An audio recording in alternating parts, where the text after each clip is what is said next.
Okay, hey, it's Brent Leary. Wow, it's been so long since I did a few good minutes. Not really, just yesterday with Han and Tucker. But we're back for a few more good minutes. I feel like a Clint Eastwood movie or something. Remember for a fistful of dollars and for a few Die, dollars? die harder. And you are actually coming back from Palermo, which I don't know, maybe a spaghetti western might have been made somewhere around there. But anyway, we're back with Ron Miller from TechCrunch, and he's back from his vacation work. What do you call it? Workcation? Well, I mean, I did a little vacation. I did some working. So yeah, it was a combination. It was just from a different location. Change of perspective. He's back in his usual surroundings. We see the nice, comfortable looking chair, and the but you know, we talked last month, and it feels like even it hasn't been a lot of time. It feels like a lot has happened since the last time we talked. And one of the things that seemed to have happened, I think I'm hoping we're done with talking about it, but I don't know. It's still not a done deal yet. But for the last several months, it was like this on again, off again kind of drumbeat around Google acquiring HubSpot, and then all of a sudden, like it sounded like AWS kind of got into the hunt, and then there's like a supposedly third party getting into the hunt, and we thought, well, it kind of died down, and it came back, and then we were like, okay, we better talk about it. And so we did talk about it last time. It was still kind of looking like it was going to happen, Right. but now it looks like it's not going to happen. Maybe you could talk a little bit about it. Yeah, I mean, so you and I have talked about this, and I mean, I looked up the first article I wrote skeptically suggesting that this wasn't a good match, and then we've talked about it since that we both agreed that a company that aims at the SMB market would not be a good buy at that kind of money, especially for Google. And it seems like I think it was about a week ago, 2 weeks ago, that Bloomberg printed or published an article that printed. I'm showing my age. Um, that the deal had finally died, and the parties had walked away, and like we said, it didn't make much sense to begin with. I wrote another piece. Well, stepping back just a little, like I started to think like this thing was lasting so long that maybe there's something to it. I think I said on LinkedIn, I wrote, where there's smoke, there's usually fire when rumors persist this long. But as I wrote in what I hope is the final article on this, where I got some reactions from Boston venture capitalists, maybe it was just a banker's fever dream. I love that quote. It's my favorite quote of the last, I don't know how many, the month or so. The fever dream. That people are trying to make something happen that maybe, by leaking some news. I mean, who knows? I'm purely speculating here, but the fact is that it never made sense, and at some point, whoever was talking, and in Bloomberg and Wall Street Journal were the sources of most of the rumors. Whoever was talking to their reporters told them that the parties had parted ways. They walked away, and that made sense, which brought us like no more than like the day after that article published. Over the weekend, the Wall Street Journal published a rumor that Google was interested in buying cloud security platform, Israeli startup called Wiz, for a rumored price of $23 billion. And we could talk about that a little bit, but just to the too long didn't read. It makes a lot more sense. Absolutely. And it almost felt like, all right, well, the HubSpot thing is dead. Oh, we still got about 25-30 billion dollars we need to do something. Oh, let's go to Wiz here. You gotta spend it. Yeah, you don't just want it sitting around or anything. So tell us a little bit about Wiz and why you think this is a better fit. So they are a cloud native application platform, is what their category is known as, CNAP. And they came out, I don't know, like 4 years ago. They raised a ton of money, over $1 billion. They were the fastest company to 100 million in ARR in just 18 months Wow. ever, the fastest startup ever to get to 100 million ARR. The amount of ARR now they have depends on who you ask, but an Israeli tech publication reported 350 Wow. in January, and I'm hearing numbers like 4 or even 500. So we'll see. It's not really publicly known because they're a private company, so these are probably speculative numbers to some extent. But I mean, you can be sure that they are in that ballpark and they're doing very well for a young startup. Um, so their last funding was just in May, and they were valued at 12 billion. So if they get 23 billion, that's a nice little premium. And 12 billion Unbelievable. right now in 2024. Like, think of this is in 2021, where interest rates are zero and people are throwing around money, like, and valuations like, like there's no tomorrow. This is 2024, where valuations tend to be a little bit more tempered. And this one was 12 billion. And now we're hearing a price again, to pull back. These are all rumors. We don't know how much truth there is to this. We don't know if this is going to happen. But this is a good little company, started by some smart people. They actually had another security product called Adelom, that they sold to Microsoft, I think, in 2015. And again, the price of this varies who you ask, but let's say roughly $300 million. They Wow. sold it to Microsoft, and the principals then joined Microsoft and became part of their cloud security team. They stayed there for about 4 years, and then they started Wiz, and Hmm. they just came out like gangbusters. I mean, to be $100 million company in just 18 months shows that whatever they're doing, people want. Absolutely. And by the way, a comment from my buddy Alan Berkson. Nobody beats the Wiz. Wasn't that like an electronics company in New York or something like I think it was. that? Something like that. Yeah, it was also a really great rap song by Biz Markie. Rest in peace, Biz. Anyway, so what does all this say? I mean, it feels like Google is just, I don't know. There's a willy nilly feeling going on here because when you look at HubSpot, you look at this Wiz, it's like they have nothing in common for the most part. But No, they're not. One's a front end business facing tool. The other one is a back end security tool. So they're really hard. But I mean, I think we have to be careful how we look at this. Just because the rumors kind of came on top of each other. First of all, we don't know whether they were seriously trying to buy HubSpot and whether that was an actual thing. But if they were, it's not to say that it was not to say that, like, oh, HubSpot deal is dead. Okay, now let's just turn to Wiz and to talk to them. I doubt their M&A team works that way. And they probably have like a whiteboard full of targets that they think about, and some of them they go after and some of them they don't. It's worth noting that Ingrid London, who's my colleague, who was out of London, um, wow. reported that that she was hearing that the talks are going on, but they could take a while to come to fruition, or maybe not at all. There was just as good a chance that this deal would happen as it wouldn't. So 50-50. That's some good reporting on her part. And, but I think when you look at all of these kinds of deals and rumors, I mean, who knows? Sometimes they happen and sometimes they don't. And um, I think they're probably talking, from everything I'm hearing, but whether that results in a deal, because, Wiz is in an interesting position. They're a pretty successful startup, with a huge valuation, but this is a big offer if that is indeed the offer.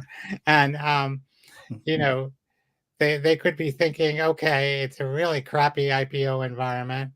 Um, we could double our valuation in 6 weeks, and and walk away with a lot of money, and our investors would walk away with a lot of money, and everybody would be happy except maybe Wiz's customers.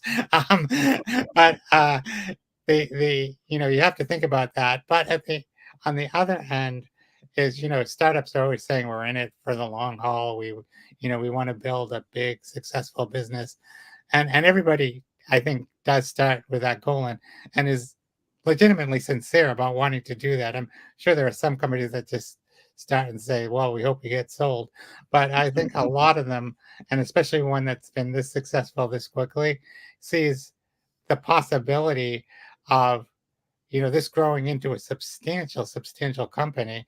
So you have to consider that when you look at these kinds of deals. And what does it mean? I mean, they've been absorbed. These guys, this is not their first rodeo, so they've been absorbed by a big company before. They know what that means, and maybe they don't want to do it again. Maybe the money's too good to say no again. I'm going to keep saying this if it is indeed true, and if this does indeed happen, because it's easy to start talking about like this, like it's a done deal, and it's not. Yeah. I will just say this. Maybe the emphasis on the term long haul might be on the haul term. Because if you get a big enough, somebody throws you a big enough haul, I mean, it doesn't have to be all that long at all to be interesting. No, but I mean, the thing is, do the investors and the founders believe that the company has enough potential Yeah. that 23 billion sounds like a ton of money, and it is by any standard, even tech. That's a huge amount of money. But um, if you believe that you're going to be a huge, big, successful company, then that might not be as much money as you'll eventually be worth. And but in when you're in the tunnel and you're in the middle of this, and somebody says, we're going to give you $23 billion. I mean, I think it's going to be hard to say no to if it's a true number. Yeah. Let's put it like this. If somebody ever said that to me, you will We'll probably take never the ever money see me again. back. Where did Brent go? I think he's got a luxury box at the Ram. All right. So before we get to this next topic, did you know that today was National Hot Dog Day or something like that? Had you I heard that? did not. I ate sushi for lunch, so. I was watching ESPN or something. It's like today's National Hot Dog. I was like, I can't even remember the last time I had a hot dog. Maybe I will. It's been a while. Yeah, it's been a while. Anyway, all right. So you wrote about something called the AI financials results paradox. I am so curious to find out what exactly this is. So why don't you talk to us a little bit about it? Okay, so this is like the when you look at and talk to companies about what they're doing with generative AI, there's a lot of FOMO going on, right? And people are being told that this is game-changing technology, and if you do not get on board, you will be left behind. And some people are likening it to the 18th century when we went from steam to electricity, and there was actually a debate at that time, which I learned some years ago when I toured General Electric's lab in New York State. But there was actually a debate at that time amongst, factory owners. Should we switch from, steam to electricity? Mm. And of course, those that didn't, they did, maybe they lasted 10 years or whatever, but over time, electricity won. And if you didn't have it, you weren't in business anymore. So, I mean, some people are framing generative AI like that. And that is leading to a situation where companies are looking at generative AI solutions and they're saying, well, how do I measure ROI? How do I measure, like vendors are telling me I'm getting 10, 20, 30, 40% more, they throw out these numbers with nothing to back it up. More efficiency on, if I use these tools. And, a CIO is saying, well, I want to do a pilot and I want to, find ways to measure this.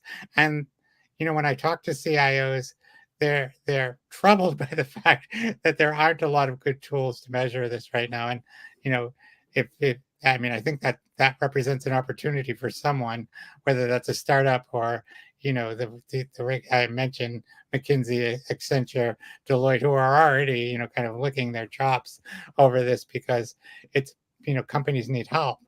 So the paradox is you are expected to move forward with something blindly, basically not knowing whether you're going to get a return on your investment. And most companies don't work that way.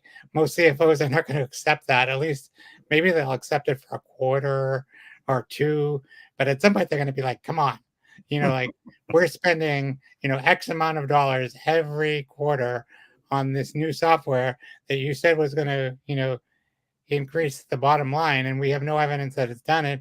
But if it did it, like that like let's say we made more money, do we know if it's because of that or because of economic factors or because of other factors?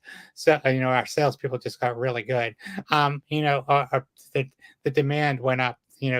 Things, people started buying things again. And having multiple solutions, all kinds of things could contribute to that. So companies are being asked to take a leap of faith. And, I quote Jim and Ball in there, and he's great. I mean, he's a venture capitalist, and he writes this newsletter, which I highly recommend, called Clouded Judgment. Nice And one. Like the movie. and he typically does all these kind of deep financial analysis with lots of charts about how SaaS companies are doing, and what their profit margins are and what their multiples are, and all kinds of financial stuff that my buddy Alex Wilhelm loves to dig into. Mhm. Um, and he was talking, in much more loose terms about AI, saying, well, maybe you have to do this because your competitors are going to be doing it. And if you don't do it, and he actually talked of it in terms of customer experience, that generative AI is going to improve customer experience.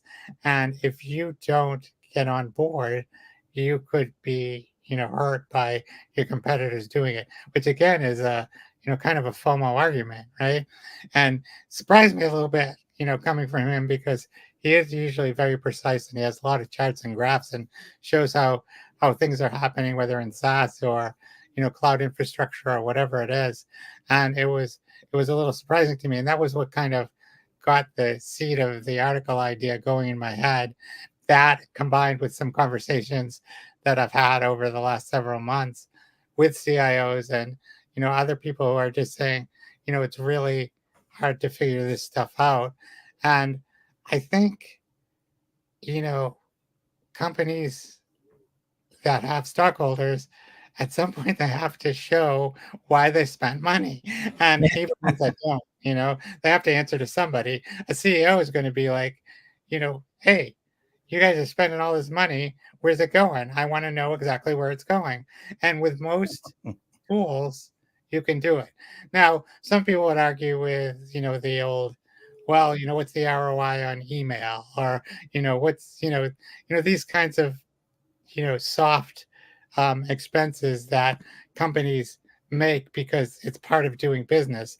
But I would argue back that this is, very highly advanced and sophisticated technology that's going to cost a lot of money, and in some cases be, difficult to implement and require some training and require some changes to the way you secure and govern your data, and a whole bunch of other stuff that's fundamental to how you run your company. People are going to want to know, is it worth it? And again, some people would argue, like if I'm paying, $30 a month for, GitHub Copilot, and that makes my very highly paid engineer even 10% more effective, that $30 is gold, right? So I mean, there's lots of arguments to be made here, but how do you measure that the engineer is actually 10% more Mm. effective or more effective at all? Or is he or she spending a lot of time looking at that code that was generated by GitHub Copilot and saying, well, is this good? Can I stick this in? Is it pointing to libraries that actually exist, and not ghost libraries, which actually has happened. So um, you have to take all that in consideration. And I keep kind of playing both sides of the argument because it's very complicated. But the paradox is there for people who run companies who choose the technology and what to buy, and the people who do the books to figure out.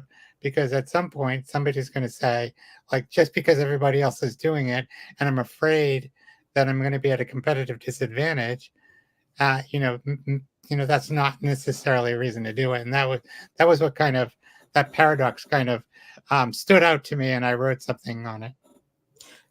I'm gonna play this clip because you said something, and I guess it's really kind of part of the paradox about the showing ROI. And we were at, I believe it was ServiceNow's Knowledge.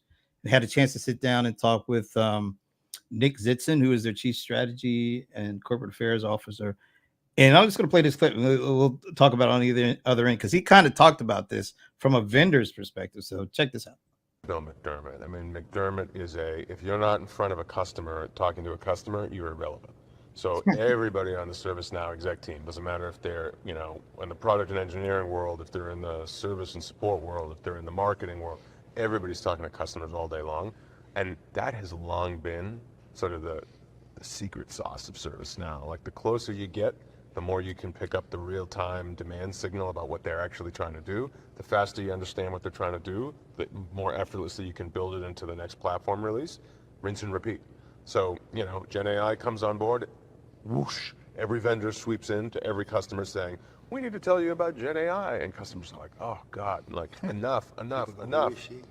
Like, what we've effectively said is, we would rather you show up to Knowledge 12 months from now and actually have some ROI to talk about. Now that's a vendor. And I Sure think, is. well, yeah, I think he was kind of channeling customers to a certain extent, but this ROI thing, it kind of goes both ways. I think vendors need to help with customers, and customers need to ask, what should we do to really make sure that we are getting to the AI ROI that we're looking for, that you kind of promise. It's not just a one-way street here. I think it's got to be both, and they both have to be in it in order for to see the results. Because vendors promising, oh, we got Gen AI, it's going to be great for you. Okay, what does that really mean? And customers got to be like, look, this is what we're looking for. This is what kind of numbers we are thinking about. How do we get to those numbers, or how do you tell us that those numbers are off? I think this conversation is a two-way conversation. I don't know if they're being had in two ways. Well, I mean, the vendor is always going to say our product is great, and it's going to pay for itself, and give us money. That's that's their job. So I mean, can you have a relationship with vendors, obviously, but you have to also understand the nature of the relationship. And I think most executives who buy, whether it's software or anything else, go in with their eyes wide open about what the nature of the relationship is. But when you think about this does, I mean, I don't want to suggest that this doesn't have tremendous potential to change how we do business. But when are we going to get there, and how long will it take? And how patient can customers be, when it comes to, cost benefit? Yeah. So, that's the thing. Over time, I think companies like ServiceNow and Salesforce and, these big SaaS companies, they have a huge advantage because they have, these vast repositories of business data that they can draw upon.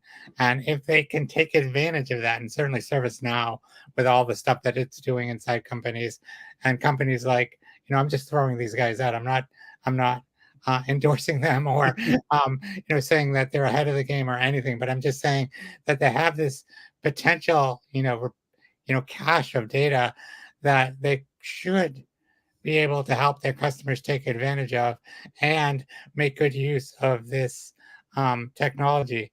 Again, I think we're all still feeling our way with it and how that's going to play out. And, once we get past, meeting summaries and, Yeah. writing, Writing poems. writing business emails, which to me is like, if you can't write a business email, maybe, you're in, You're in the you, wrong business. because that's part of being like a salesperson. But I also understand that, that they're under pressure and they're being told to talk to X number of people. And if they can kind of automate the follow-up and still make it sound like they're human and connected, then that's worthwhile. I want to see, these things become, more integrated into things that help people do their jobs. And there's all this talk about replacing jobs, but I don't see it going that way, at least not for a long, long, long time.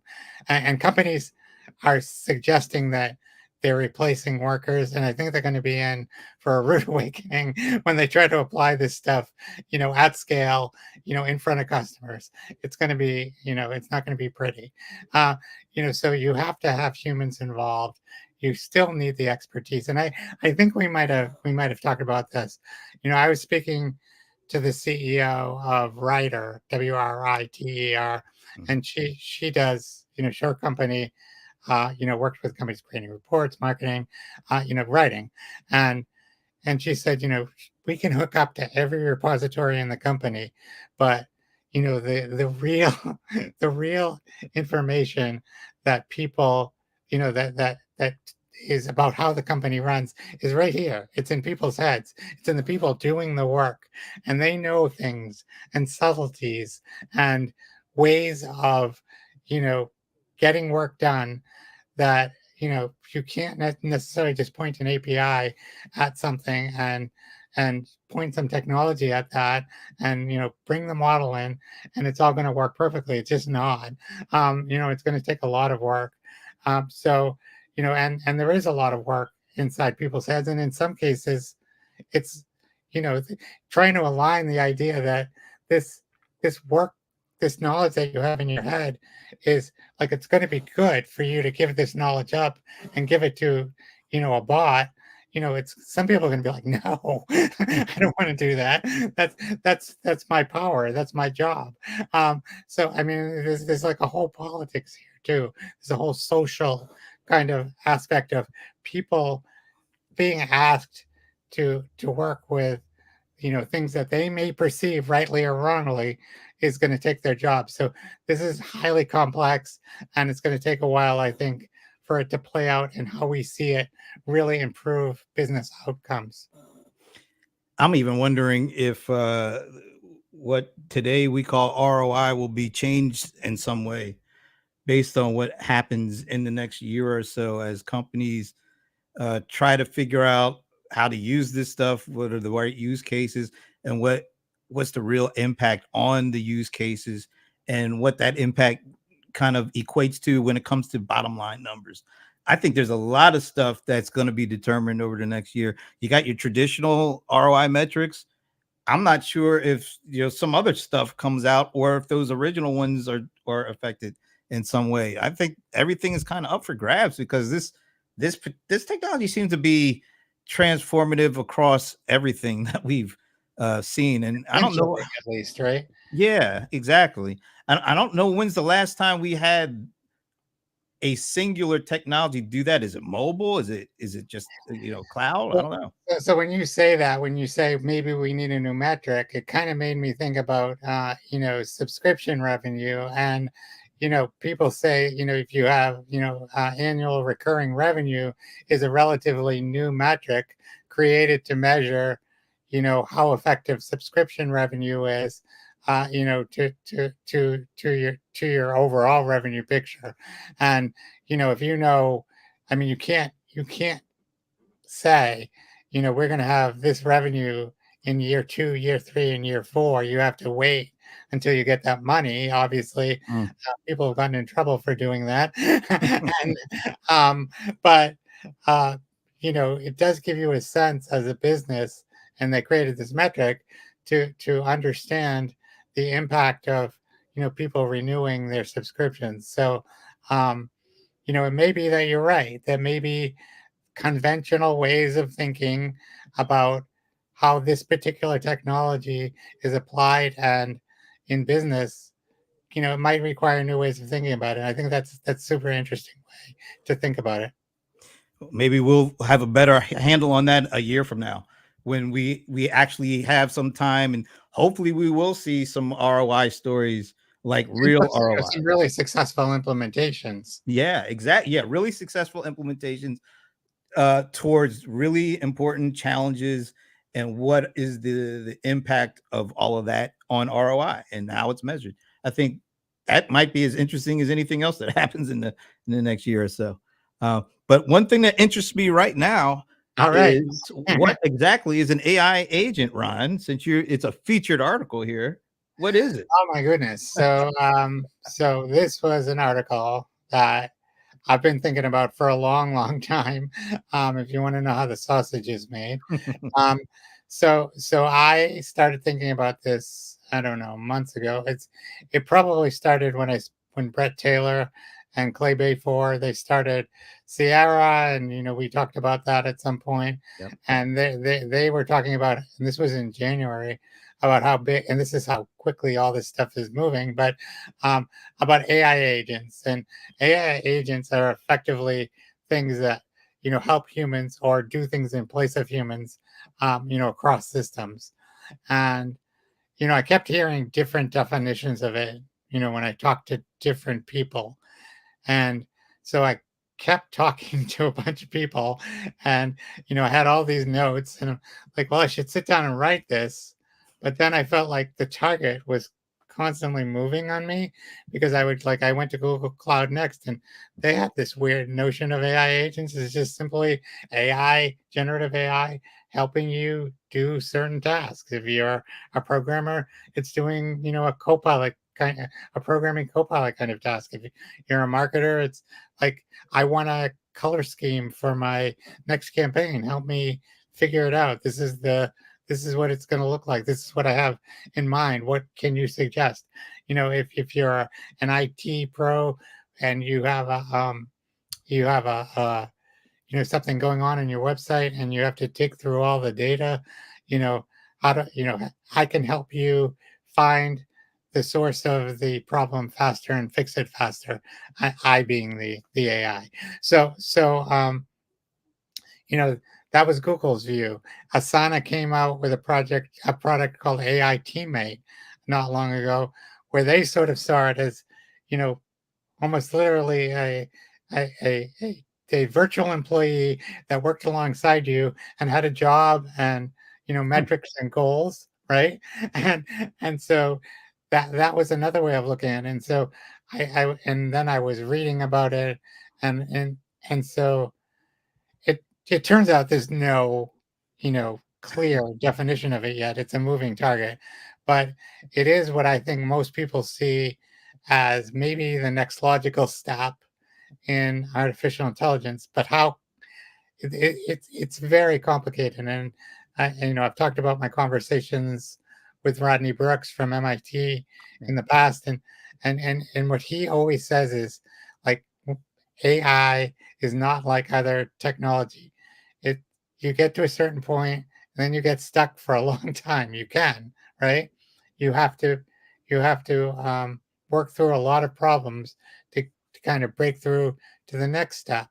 And just because we're here where we are now doesn't mean that, like, immediately some point in the next, say, 12 to 18 months, although it could be, that we're going to start to see more sophisticated AI agents. But, they tend to be complex sets of tasks that are done in an automated fashion.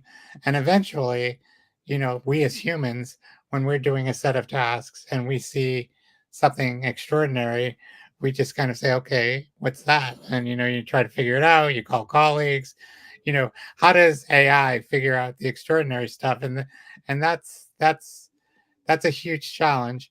But even if you kept it within, the very kind of clean lanes, um, you still have to cross multiple systems. Some of those might be legacy systems. Um, you could kick out, the extraordinary ones to humans, right? You can set it up. I don't know what to do. I'm going to send this to Brent, you know. Um, but there are ways around this. But these are complex systems. They probably involve multiple models, not just one kind of big monolithic LLM. And if they come along and they truly are, what they are being described as, they could be tremendously Mm. effective in business. And I mean, and not in kind of reducing a lot of the grunt work that humans don't like doing anyway, but also like moving things through a workflow. And maybe that involves at some point, you know, well, I need, some accountant to look at this, or I need a manager to look at this, because we can't even, I mean, with humans, we don't make all our decisions, you know, unilaterally. We have people we collaborate with and discuss. And I think that that's what's probably going to happen with these things. But there we're talking about a future where, you know if they come to be the way they're being described, they could be very, very helpful in a way that, you know workflows automated workflows were kind of purported to, but haven't really lived up to their promise in a big way at scale, I don't think. Even if it helps with that kind of thing, it helps with things that were supposed to solve things but really never got there. That would be helpful. Or um, I'm just hoping we're not recreating the silo again, because we're gonna have like a. I'm assuming there's gonna be agents for everything we do. Do we need a, lack of a better way to put it, like a lord of the agents? Well, Where I mean, it's probably, I mean, when you look at something like Kubernetes, right? yeah, Kubernetes became like a set of services, and then you needed like, a piece of software to manage, just to manage the different services and how they spoke to each other, right? So if you think of it like that, and it's pretty complex when you start to build a complex system, like how these services, who gets to go first, and like yeah, what is the correct way of doing this, and um, and when you have machines doing things on behalf of humans, and we've been seeing that for 10, 12, 15 years, yeah. where the amount of data and the speed of things happening was already out of the reach of kind of human capabilities. So we've seen computers doing that, and I think it would be just another step up the evolutionary ladder in terms of how that would happen. But I think you're right. It would require, and then we're talking complexity on top of complexity. And, you know, ironically, with technology, everything, the cloud was supposed to simplify things. Kubernetes was supposed to simplify the cloud. And everything that we do creates these new layers of complexity that we couldn't anticipate. And I think that that will probably be the case here, because that tends to be what happens. It's like we solve one, like you said, one complex situation, and then we tack on like five other ones because we kind of got over that one hurdle. Then we create or find, I don't know if we're creating, but we find additional hurdles because we're always trying to do things. And sometimes when we are able to get over this one hurdle for this one thing, now we want to do like five other things, and that creates all these other ones. So I don't know, maybe that's just the way it is. But I think the whole idea, the concept of AI agents or assistants. I remember talking to somebody like 15 years ago, and he was doing this. it wasn't called I wish I could remember the name of the guy in the company, but it was like, wow, so you got these things that handle certain tasks, and nobody has to actually do it. You can just tell it that what you want, and it'll come back and do it. It's like, oh, this is great. But then I started thinking, well, that means we're going to have one of those things for everything we're trying to do. Don't we still need somebody to orchestrate, or you make sure it's done in the right sequence? And Absolutely. You definitely are going to need control software. And I mean, that's what, one of the people I spoke to said that that was probably one of the things that would have to happen, that you would need to have this kind of, you know, I guess, orchestration layer, for lack of a better term, yeah, to make sure that these things were happening and working in coordination, and then feeding back to humans what exactly was happening. And when you talk about, things like procurement and money changing hands, and like how do you make these things secure? How do you, apply rules to them, governance? Again, then the you get back to the basics of running enterprise software, and that by its nature is complex. And as much as we try to deconstruct things and kind of simplify them, and kind of peel away layers of complexity, every time we do that, we create a whole different layer of complexity that, like I said, we didn't anticipate. maybe that's good for humans. Maybe that keeps us in the game. I don't know. I think it probably does. Which is good for us. So we'll end on that. But the last thing I'll ask you is any purchases for Prime Day? No. It's still time, man. You still got some hours. Nothing doing. All right. And on that note, no, as always, it feels like we didn't talk that long ago, but we seem to have, a lot of stuff has happened, because we always seem to have these really great conversations. I look up at the clock and I'm like, we really talked for that long? I know. We covered a lot of ground. But so hopefully we'll be able to do that again next month. What are we're talking about? August. Yeah. Wow. So we got like a little over a month and a half before Labor Day and conferences. The fall conference season starts, and back and doing all this conference hopping, and so we need to enjoy our time at home before all that stuff happens, and we get a chance to do another conversation before all that happens. So thanks again, Ron. Thanks to everybody checking it out, and we will see you next time. Thanks for having me.